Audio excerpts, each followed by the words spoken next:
Welcome back, everyone, to another episode of the MFC Approach podcast. I am your host, Luke Mattson. And guys, I am excited to talk to you today about a topic that I feel like a lot of people have questions about fat loss and how to successfully, that's the key word here, successfully lose body fat while retaining as much muscle mass as you possibly can.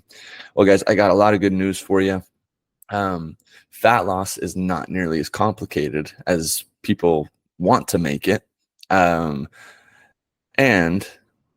fat loss does not have to be this big, miserable process. So let's just dive right into it today, guys. When it comes to fat loss and the nutrition that we often associate with fat loss is extreme. Some of these may sound familiar. If you want to lose fat, then avoid carbs.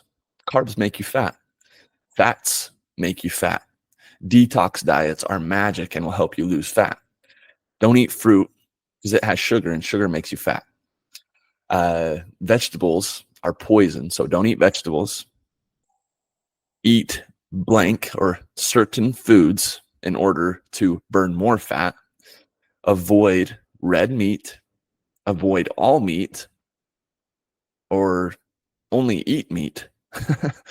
And only eat organic produce, So the list goes on and on, guys, about, what people view or think is healthy, or what people view or think are foods that we need to eat if we want to lose fat.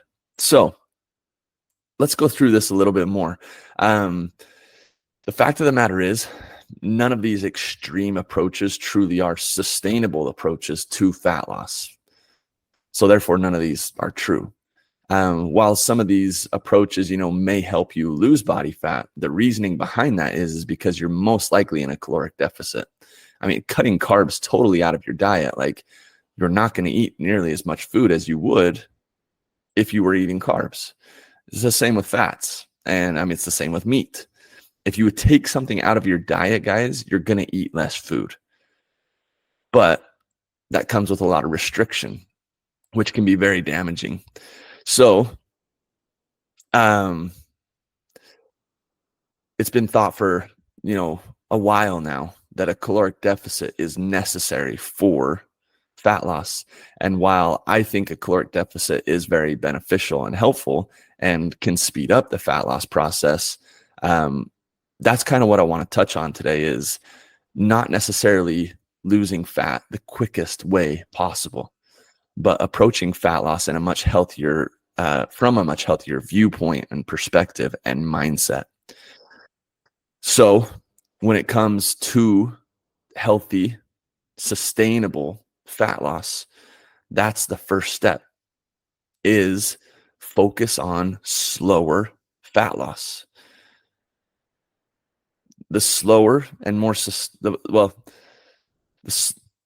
slower, the fat loss. So, I mean, even putting a number on it of losing anywhere between, half to 1% of your body weight per week is what is considered through research and study, healthy, sustainable fat loss.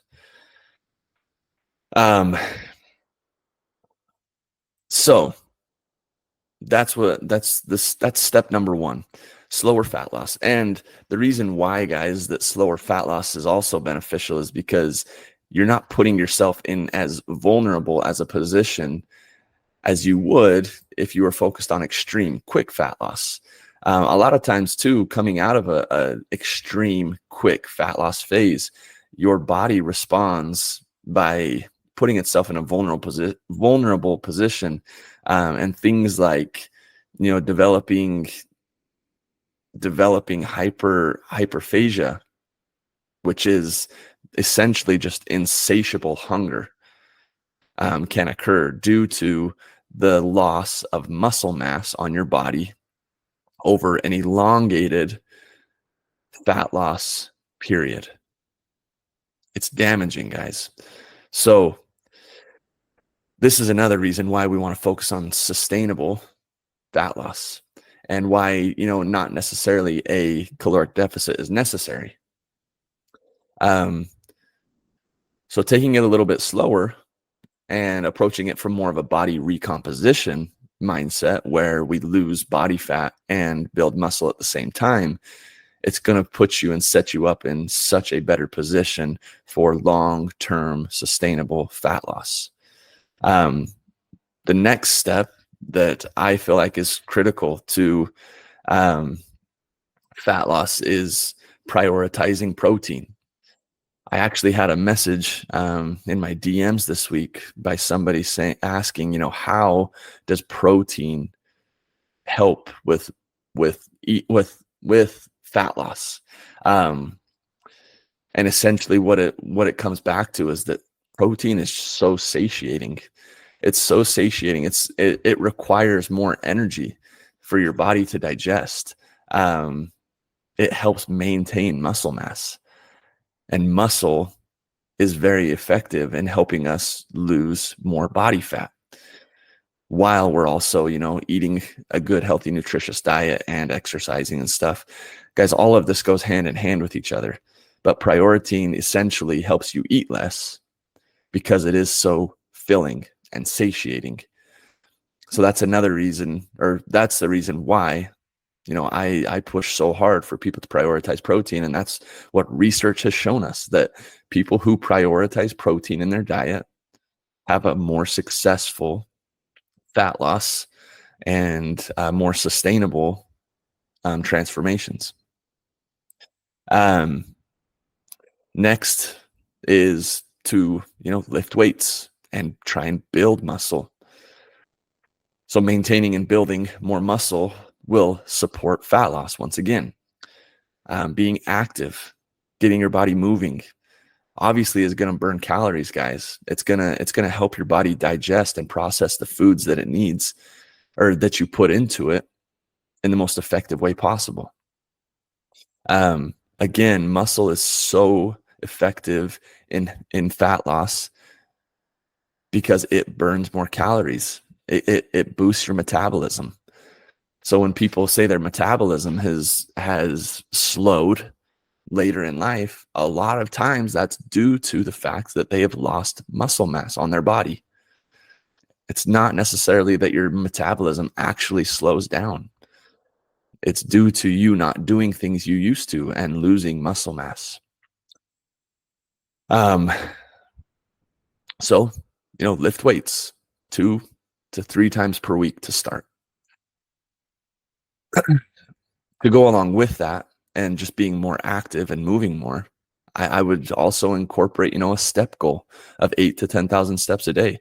If this sounds like too many, guys, if any of this sounds like too much, if lifting weights 2 to 3 times a week sounds like too much, just start somewhere. You have to start somewhere. Lifting weights once or twice a week in the beginning can be very helpful and beneficial in building a habit. It may not be as beneficial in building muscle, and maybe even, in losing body fat. But guys, like, a lot of the things that we do along this process are all about developing healthy habits that are going to benefit us for the long term, not just in the now, here and now, but in the long term. So move more. 8 to 10,000 steps a day is another healthy way to support your body in losing the fat that you want to. One thing that I don't often give enough credit is sleeping more. Well, maybe I should rephrase that. Not necessarily sleeping more, but getting good sleep. Prioritizing sleep. What are your habits before you go to bed? How long are you typically trying to sleep for each night? What is your routine like? Are you going to bed at the same time each night? Are you waking up in the morning at the same time? Are you giving your body what it needs, and not keeping it guessing all the time?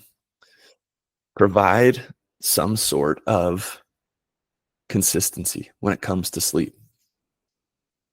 Guys, one last little thing I'm going to add to this is, don't be afraid to take breaks from your fat loss phase.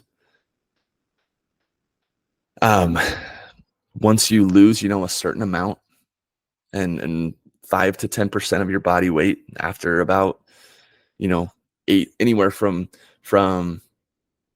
2 months or 8 weeks to 16 weeks or 4 months. It's like, don't be afraid to take a little break. Go back to a caloric maintenance for a while.